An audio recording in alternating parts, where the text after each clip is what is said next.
Quero cumprimentar a igreja aqui e a igreja que está nos seus devidos lares com a paz de Cristo. Amém? Que o nosso Deus possa, nessa noite, falar aos nossos corações e que a palavra de Deus possa nos confortar, nos consolar. Em tempos difíceis que nós estamos vivendo, às vezes a gente, angustiado, a gente pode chegar em algum momento, durante a semana, durante alguma situação, às vezes pode faltar dentro de nós motivos para agradecer a Deus. Às vezes pode faltar num momento de angústia, de dificuldade extrema, palavras para expressar gratidão ao Senhor. Às vezes as pessoas se questionam e às vezes me perguntam, principalmente lá no meu trabalho, tenho tido algumas experiências onde eu tenho falado do amor de Deus, e aí as pessoas me perguntam de que forma nós devemos falar com Deus, né? E as pessoas, geralmente, elas dizem que não sabem orar, não sabem expressar com palavras ao Senhor aquilo que ela está sentindo. E geralmente, quando as pessoas, seja homem ou seja mulher, vêm até a mim e perguntam como elas precisam orar, geralmente eu não falo que elas têm que ir até um dos evangelhos e ler a oração do Pai Nosso, não. Geralmente eu digo a elas: você conhece o livro de Salmos? É um livro que está basicamente no meio da Bíblia. Se você não tem o hábito de ler o livro de Salmos, comece a ler o livro de Salmos, que não faltará palavras para você se dirigir a Deus em oração. Não faltará palavras para que você se derrame ou até expresse o seu desabafo com reverência diante de Deus. E às vezes as pessoas, elas acham que falar com Deus tem as palavras corretas, frases decoradas, quando na verdade o que Deus quer de nós é o coração sincero, grato, que possa expressar com palavras e com choro aquilo que a gente está sentindo. Então eu quero convidá-los, você que está me acompanhando em casa, e os irmãos e as irmãs que estão aqui, a lermos juntos alguns trechos do Salmo de número 33. E esse Salmo de número 33, ele vai nos encorajar.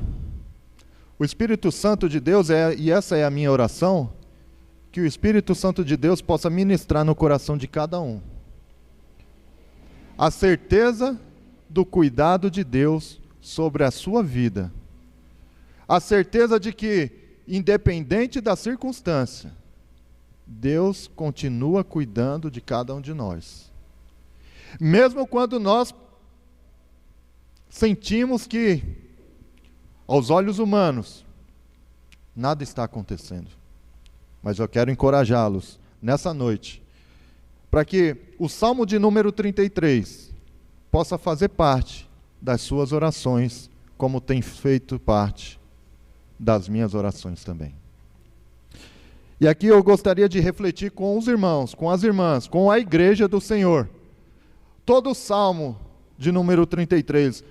No entanto, eu não quero fazer toda a leitura estendida, eu quero pegar por blocos e juntos nós refletirmos sobre aquilo que Deus tem a falar aos nossos corações. Eu gostaria de orar nesse instante. Querido Deus e amado Pai, no nome do teu Filho amado Jesus. Nesse momento eu me coloco diante do Senhor como instrumento e propagador da tua palavra.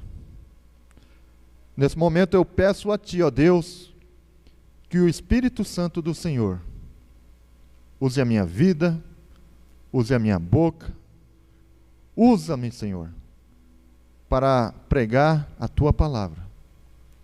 E que a tua palavra seja ministrada de uma forma que venha falar com cada vida nessa noite, com cada vida que está acompanhando a tua palavra, seja aqui na igreja, no templo, seja nas suas casas. Que o Senhor, que a ação do Espírito Santo do Senhor alcance cada um deles e delas, onde quer que estiverem nesse instante. E que a tua palavra seja um bálsamo restaurador na vida de toda a tua igreja, Pai. No nome do teu Filho amado Jesus. É o que eu oro. Amém. No Salmo 33, a partir do versículo 1, eu gostaria de ler os 3 primeiros versículos. E aí a gente vai caminhando na reflexão do Salmo. Diz assim, na minha versão: regozijai-vos no Senhor, vós, justos, pois aos retos convém o louvor. Louvai ao Senhor com harpa, cantai a Ele com saltério de 10 cordas. Cantai-lhe um cântico novo, tocai bem e com júbilo e com alegria. Aqui nós vemos o salmista, e aqui não diz qual foi o homem de Deus que escreveu esse salmo de número 33, mas aqui nós vemos 3 imperativos nos 3 primeiros versículos. Regozijai-vos no Senhor, ou seja, alegrem-se no Senhor. O segundo versículo tem um segundo imperativo: louvai ao Senhor. E o terceiro versículo diz um terceiro imperativo: cantai-lhe um cântico novo. Meus irmãos, às vezes nós pensamos que louvar ao Senhor está restrito somente a louvar aqui na igreja. Às vezes nós pensamos que louvar ao Senhor, se dirigir ao Senhor em adoração, em cânticos, é somente no momento do culto. É claro que o salmista está dizendo aqui: louvai com instrumentos. E esse louvai com instrumentos, obviamente, geralmente, nós louvamos ao Senhor com instrumentos aqui no ambiente de culto. No entanto, a adoração ao Senhor não está restrita somente nesse momento. Durante o nosso dia, durante a nossa semana, nós devemos nos dirigir ao Senhor, agradecendo ao Senhor, louvando ao Senhor, bendizendo o santo nome dEle. Muitas das vezes nós nos dirigimos ao Senhor de uma forma equivocada. E que forma é essa equivocada? Muitas das vezes nós nos dirigimos ao Senhor apenas para pedir. Senhor, me dá. Senhor, me concede. Senhor, me protege. Senhor, faz isso. Mas o Senhor espera que nós possamos nos dirigir a Ele em forma de louvor e adoração. O salmista nos convida a nos alegrarmos no Senhor, e não somente a nos alegrar, mas também cantarmos cânticos novos, diferentes. Nos encoraja a louvar a Deus com instrumentos, porque como o Salmo de número 145 diz: grande é o Senhor e muito digno de louvor. O nosso Deus, Ele se alegra quando o ministério de louvor está aqui cantando. O nosso Deus, Ele se alegra quando nós estamos acompanhando o ministério de louvor na Assembleia dos Santos em adoração. Mas o Senhor também se alegra quando nós, em nossas casas, no nosso trabalho, em meio às dificuldades do dia a dia, nós entoamos um cântico ao Senhor. Porque o Senhor, se nós olharmos a cultura do Antigo Testamento, Deus guerreava em favor do povo de Israel, no momento que o povo estava adorando em cânticos ao Senhor. Mesmo em momentos de incerteza que temos vivido nos últimos meses, onde não sabemos o que nos espera pela frente. Há mais de um ano nós vivemos momentos de incerteza. Não sabemos aquilo que acontecerá amanhã. Devemos expressar atos de gratidão ao Senhor. Então, o primeiro ponto que o Salmo de número 33, ele nos ensina, que nós devemos expressar atos de gratidão ao Senhor. E isso não tem local, e isso não tem hora, é a qualquer hora, em qualquer local. O versículo 4 e o versículo 5 nos ensina que o Senhor, que tudo que o Senhor faz é bom. A justiça e o juízo de Deus fazem parte da sua bondade e do seu amor. Olha o que diz o versículo 4 e 5. Porque a palavra do Senhor é reta, e todas as suas obras são fiéis. Ele ama a justiça e o juízo. A terra está cheia da bondade do Senhor.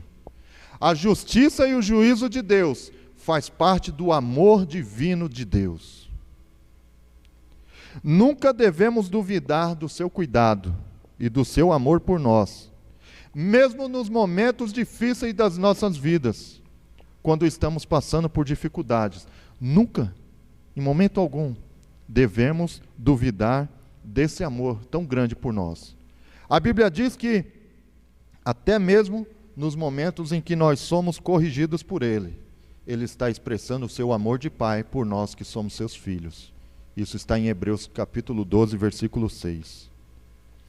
No versículo 6 e 9, do 6 ao 9, diz que pela palavra do Senhor foram feitos os céus e as estrelas, e tudo pelo sopro da sua boca.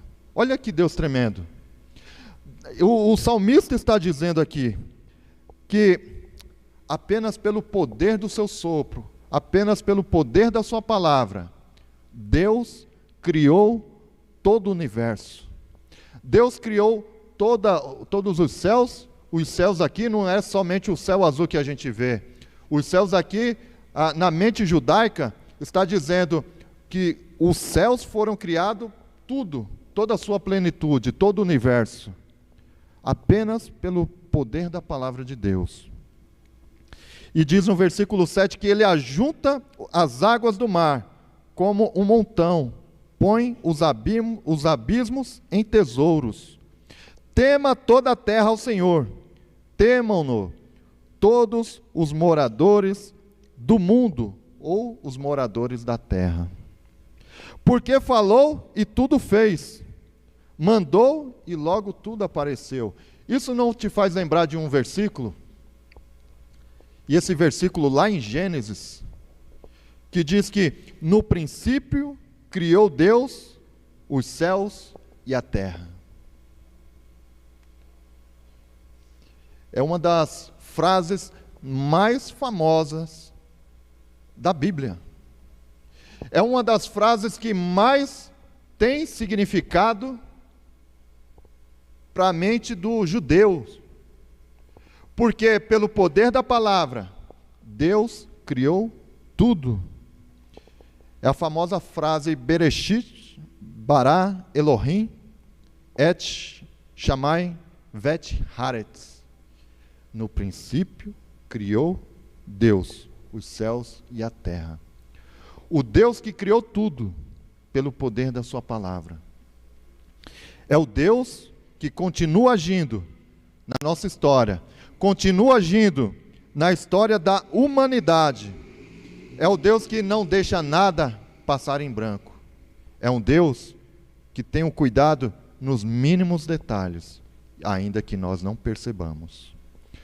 No versículo 10 até o 15, eu gostaria de ler com os irmãos. Diz assim: o Senhor desfaz os conselhos das nações, quebranta os intentos dos povos. O conselho do Senhor permanece para sempre, os intentos do seu coração, de geração em geração. Bem-aventurada é a nação cujo Deus é o Senhor, e o povo que ele escolheu para a sua herança. O Senhor olha desde os céus e está vendo a todos os filhos dos homens. Da sua morada, contempla todos os moradores da terra. Ele é o que forma o coração de todos eles, que contempla todas as suas obras. Assim como Deus criou o ser humano, Ele sabe tudo que está dentro de cada um de nós. Irmãos, a bem da verdade, nós sabemos que pelas nossas próprias forças, seja nós cristãos ou não cristãos, nós sabemos que sempre há algo dentro de nós que tenta nos fazer inclinar para as coisas erradas. Ainda que nós saibamos que nós não devemos fazer. E Deus está dizendo aqui na sua palavra que Ele conhece o coração do ser humano. Ele conhece todas as nossas maldades. Ele sabe que somos totalmente incapazes de realizarmos qualquer coisa se não for através da sua misericórdia. É o que Jesus fala lá em João, capítulo 15. Sem mim, nada podeis fazer. Não é isso que Jesus diz lá em João, capítulo 15? Sem Jesus, nada podemos fazer. Ele sabe que se não for a sua direção em nossas vidas, estaremos sujeitos a fazer sempre as escolhas erradas. Os olhos do Senhor estão sobre todos, inclusive sobre nós, inclusive sobre você, sobre o seu coração, sobre o nosso coração, nesse exato momento. Nesse exato momento, Deus sabe o que se passa no seu coração. Nesse exato momento, Deus está contemplando dentro do nosso interior, dentro do seu interior. E Ele sabe o que está te causando tristeza, angústia, ansiedade, desespero. Deus sabe de tudo isso. Porque Ele conhece o coração do ser humano. Ele quem criou o ser humano e o seu coração. E Ele está contemplando, como diz o salmista. Irmãos, como eu amo o livro de Salmos, porque os salmistas, os vários salmistas, eles sempre tiveram a certeza de que Deus está contemplando os momentos de angústias.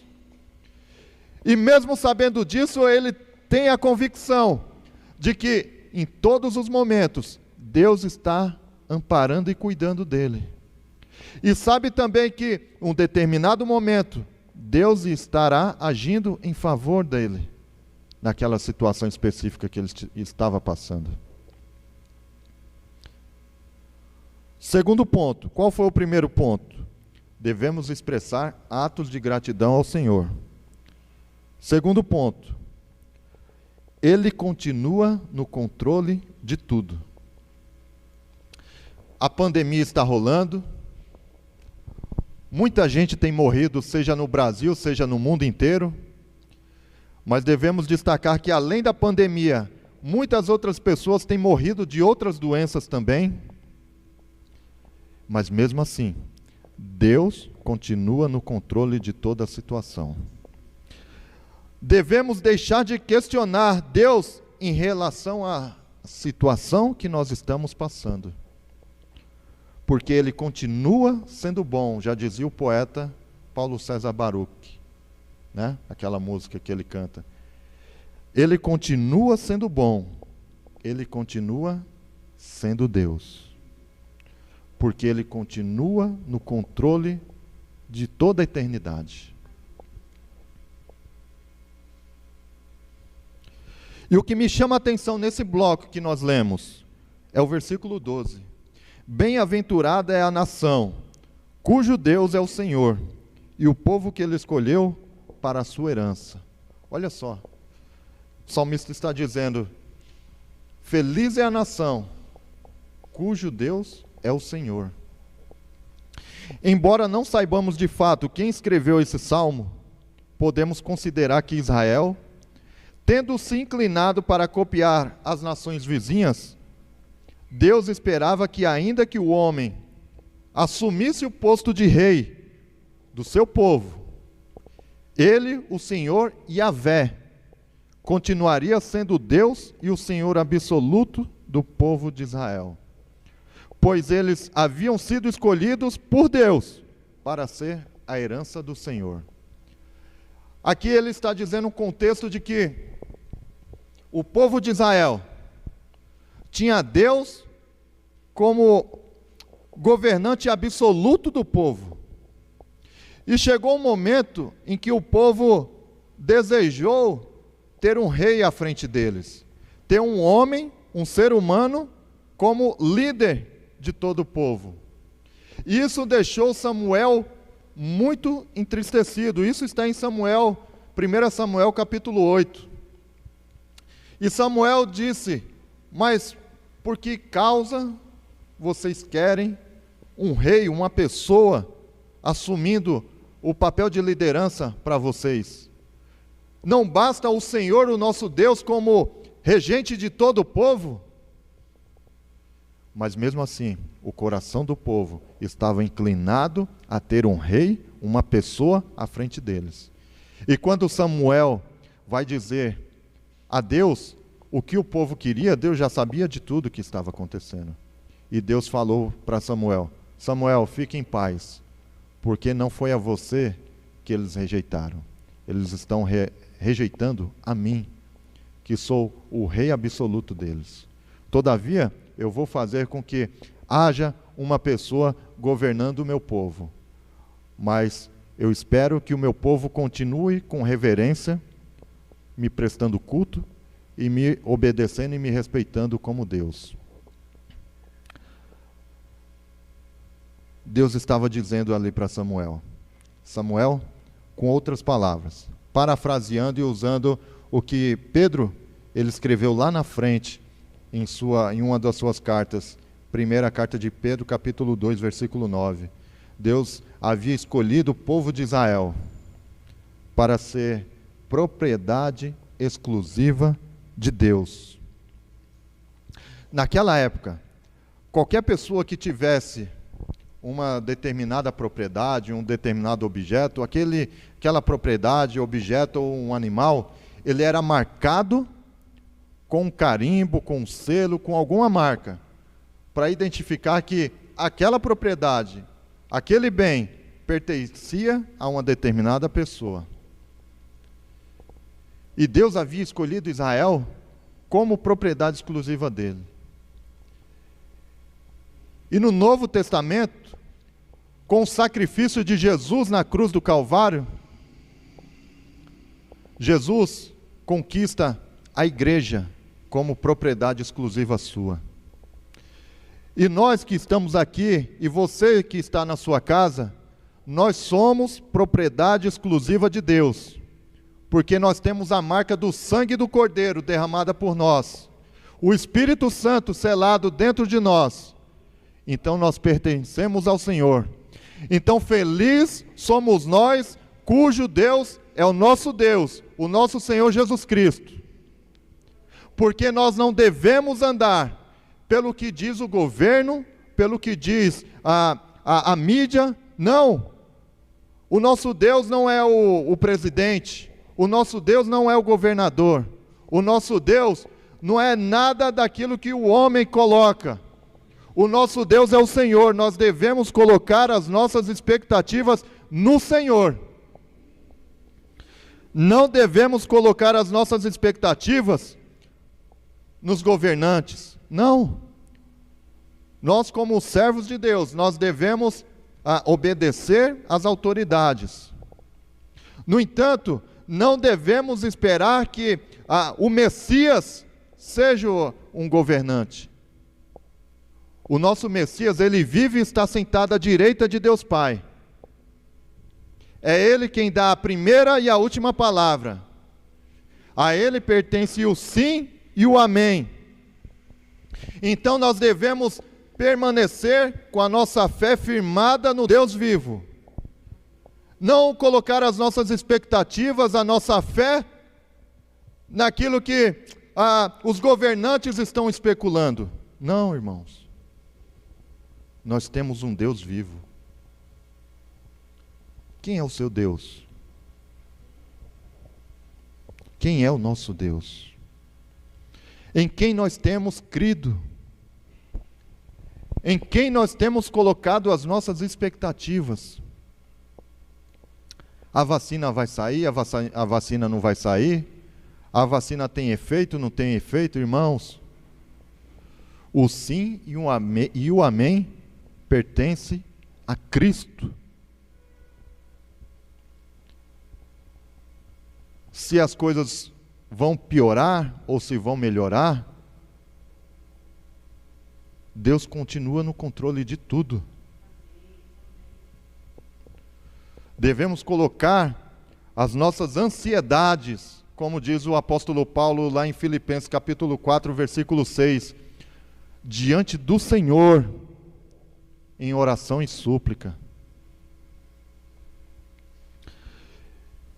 E interessante que nas últimas semanas nós temos visto muitos questionamentos acerca da abertura ou não da igreja, abertura ou não do comércio, abertura ou não de tantas coisas. A gente tem visto no noticiário incertezas sobre o que o STF vai decidir, sobre o que a Câmara vai decidir, sobre o que os governantes vão decidir. A gente fica reparando qual vai ser a postura da bancada evangélica lá em Brasília ou aqui em São Paulo. Devemos estar cientes, mais uma vez, de que a última palavra pertence ao Senhor. Não devemos nos abater com as circunstâncias. Nós não vivemos pelas circunstâncias, nós vivemos pela fé. É a fé que nos motiva e nos impulsiona a continuar caminhando. Não as expectativas, não as perspectivas que estão à nossa volta, não. É por fé que nós devemos andar. É por fé que nós devemos viver. E eu gosto muito de um versículo que o próprio Salmo, ele diz, e não é esse Salmo, é o Salmo 112, versículo 7. E olha que interessante, eu quero ler em duas versões aqui. A primeira versão, na NVI, ela diz: não teme más notícias, confia plenamente no cuidado do Senhor. Outra versão diz: não temerei más notícias, porque o meu coração continua confiando no Senhor. E na NVT, ela diz: não temerá más notícias, seu coração está firme, confiante no Senhor. A NVI: não teme más notícias, confia plenamente no cuidado do Senhor. Nós devemos confiar continuamente no cuidado do Senhor. Então esse é o terceiro ponto. Devemos continuar confiando no Senhor. O nosso Deus é o Senhor. Os versículos 16 e 17 diz que não há rei que se salve com a grandeza de um exército, nem o homem valente se livra pela muita força. O cavalo é vão para a segurança, não livra ninguém com a sua grande força. Sem o poder e a graça de Deus, o ser humano nada pode fazer. É isso que Deus está querendo dizer nesses dois textos, nesses dois versículos. O homem, ele se garante sempre, principalmente naquele tempo, onde guerras e batalhas eram coisas normais acontecer. E os governos, os impérios que tinham muitos cavalos, muitos cavaleiros, muitos carros de guerra, eles colocavam a sua confiança na vitória em uma batalha pela quantidade de cavalos, de cavaleiros, de carros de batalha. E Deus está dizendo aqui: nada disso adianta. Nada que seja força meramente humana adianta para a segurança do ser humano. Porque sem o poder e a graça de Deus, o ser humano nada pode fazer. Inclusive não consegue sequer vencer os obstáculos do dia a dia, pela força do seu próprio braço. Essa incapacidade, a incapacidade de vencer pelas nossas próprias forças, é fruto da nossa limitação, da nossa finitude. Quer um exemplo? A gente, quando se expõe a um determinado tempo de angústia, seja ele por um médio ou longo período de estresse, ou com concentração excessiva, onde a gente empreende muito esforço emocional para que seja resolvida alguma questão, seja na nossa família, no nosso emprego, corremos o risco de entrar em colapso emocional. Isso já aconteceu com você? Comigo já aconteceu. Onde, por um médio ou longo período de tempo, eu empreendi um grande esforço emocional em uma determinada questão. Eu me vi à beira de entrar em um colapso emocional. Por quê? Porque nós, como seres humanos, nós somos extremamente limitados. Nós, como seres humanos, nós não fomos preparados para aguentar grandes quantidades de estresse e de descontrole emocional. Deus não nos criou para isso. Deus nos criou para que nós desfrutássemos de comunhão com Ele. Então, por isso que é necessário, em grandes momentos de batalhas, de lutas, estarmos perto do Senhor. E é isso que tem ocorrido com muita gente, principalmente nesse período de pandemia. No entanto, ainda existe uma esperança, irmãos. E quando nós olhamos para os 4 últimos versículos desse salmo, nós temos a nossa esperança fortalecida. E aí eu me lembro também do que disse e escreveu o profeta Jeremias, em Lamentações, capítulo 3, versículo 22 e 23, diz que as misericórdias do Senhor são as causas de nós não sermos consumidos. Sabe por que nós não fomos consumidos em meio a tantas lutas, em meio a tantos choros, em meio a tantas tristezas de dificuldades?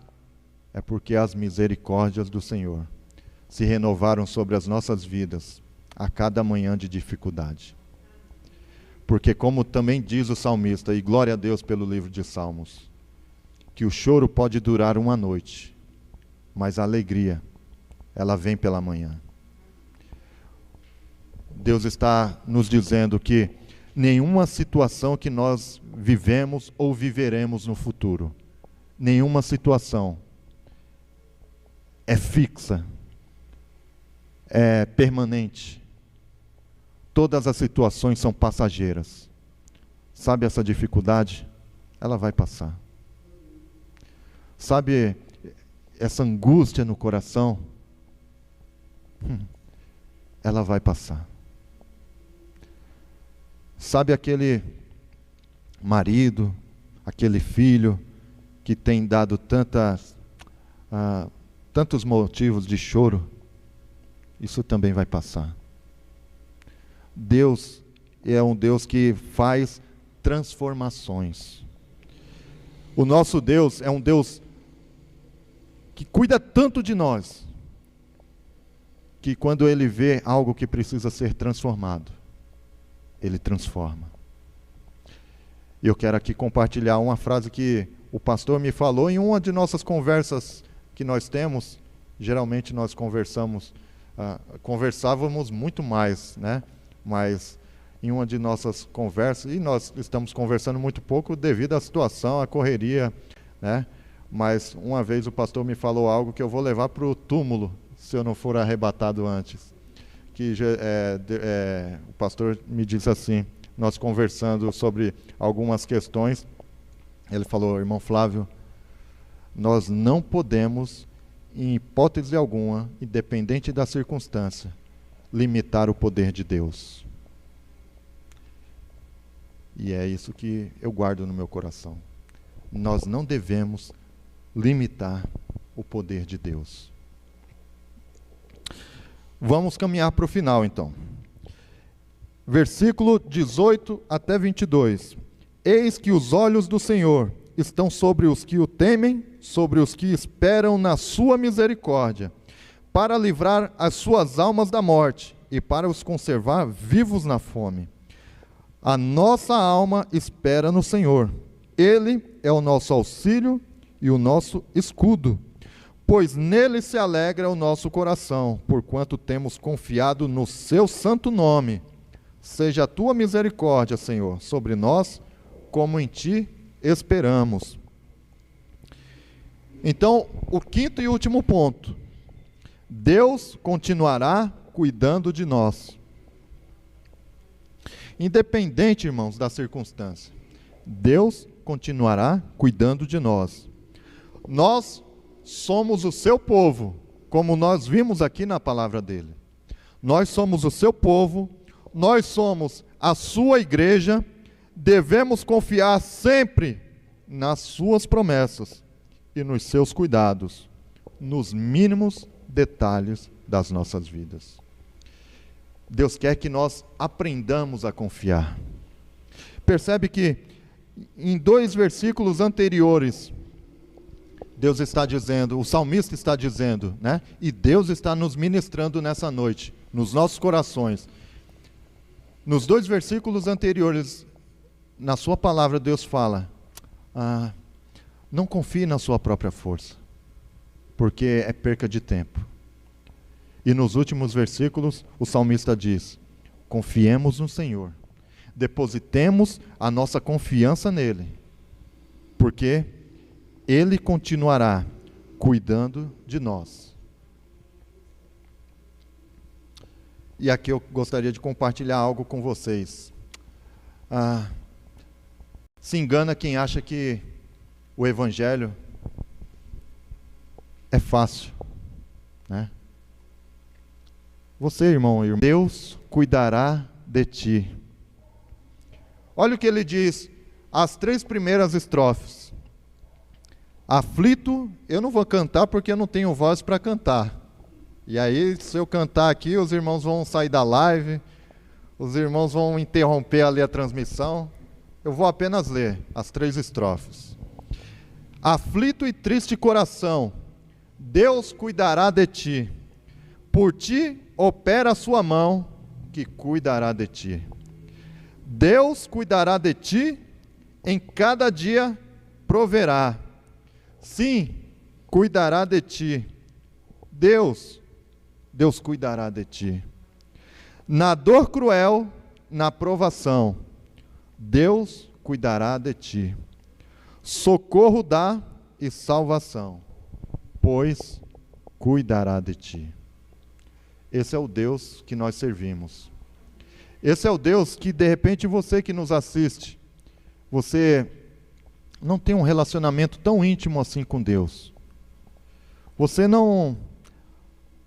ainda não percebeu o cuidado de Deus sobre a sua vida. Eu quero convidá-los a estar orando junto comigo. Todos nós juntos, seja aqui na igreja, seja na sua casa, onde quer que você estiver. A minha oração nessa noite é que você possa contemplar o cuidado de Deus sobre a tua vida. Que você possa sentir e perceber que o mesmo Deus que se entregou lá na cruz do Calvário é o mesmo Deus que se preocupa com você aqui e agora, nesse momento. Eu quero convidá-los a orar comigo. Seja em pé, seja sentado, não importa. Desde que você se dirija a Deus em oração. Querido Deus e amado Pai, no nome do Teu Filho amado Jesus, ó Senhor, eu apresento não só a minha vida, mas apresento a vida de dezenas e dezenas de irmãos, de irmãs, de pessoas que nesse instante têm se dirigido ao Senhor, têm se colocado nesse momento diante do Senhor, com seus corações angustiados, ó Deus, corações cansados de tantas situações, de tantos problemas, Senhor. Ó Deus, nós temos vivido tantas expectativas, às vezes expectativas vividas de forma errada, Senhor, porque nós não temos colocado a nossa confiança e as nossas expectativas diante do Senhor. Mas nesse momento eu lhe peço, ó Deus, que o Senhor tenha misericórdia de nós, que assim como a Tua palavra nos diz, que as misericórdias do Senhor são as causas de nós não sermos consumidos, de que o Senhor fez tudo pelo poder da Tua palavra, de que o Senhor conhece tudo aquilo que está em nossos corações e sabe, Senhor, das nossas limitações. Ó Deus, eu apresento, Senhor, a vida deste homem, desta mulher, deste jovem, desta jovem, adolescentes, ó Senhor, essas famílias que têm clamado pelo Teu socorro. Ajuda-nos, Senhor, como igreja do Senhor, a depositar toda a nossa confiança em Ti, ó Pai. Que nós possamos sentir o cuidado do Senhor, não só nesse instante, mas em cada momento do nosso dia, nós possamos perceber os Teus cuidados, Senhor, sobre momentos de extremo estresse emocional, corações abatidos, até mesmo por falta de desenvolver relacionamentos com outras pessoas, pessoas que têm vivido incertezas nos seus trabalhos, Senhor. O Senhor que colocou cada vida naquele lugar de trabalho, e o Senhor que vai mantê-la ou tirá-la de lá, mas continua, Senhor, colocando fé, deposita fé nos corações dessas pessoas, Senhor. No nome de Jesus, ajuda-nos como igreja a olhar para os montes, olhar para o Senhor, que é de onde vem o nosso socorro. Ó Deus, que o Teu Espírito Santo, como bálsamo restaurador, possa consolar, confortar e restaurar cada coração abatido nessa noite. Ó Senhor, cuida, Senhor. Cuida de cada detalhe, de cada situação. Que o Senhor continue à frente dos nossos desafios. Em Ti nós somos fortes, Senhor, porque é o Senhor quem nos dá essa força. No nome do Teu Filho amado Jesus. Ó Deus, eu agradeço pela oportunidade que o Senhor me concede de poder compartilhar a Tua palavra. No nome de Jesus. Amém. Graças a Deus. Irmãos, que Deus abençoe a sua vida grandemente. Que Deus continue falando ao seu coração durante a semana, em meio às dificuldades, em meio a diversos detalhes que você tem vivido nos últimos dias. Deus continua cuidando e vai cuidar, não só de você, mas de toda a sua família, no nome de Jesus.